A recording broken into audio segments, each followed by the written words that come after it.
ایک الگ قسم کے ماحول بن جاتا ہے. تو یہ جدید چیزیں جو آئی ہیں اس کا فائدہ بھی ہے، اس کا نقصان بھی بہت ہے.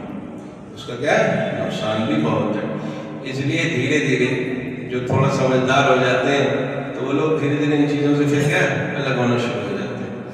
پہلے ہم لوگ بھی جب کسی کے بارے میں سنتے تھے کہ موبائل نہیں رکھتے ہیں بڑا حیرت کرتے کہ ایسا بیوقوف انسان موبائل نہیں رکھتا.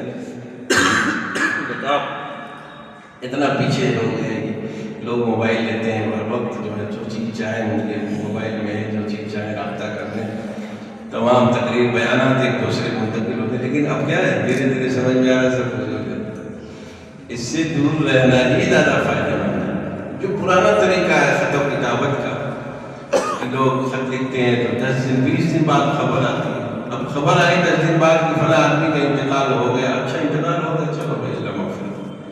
اور ایک فون آیا فوراً سے آ گیا تو فوراً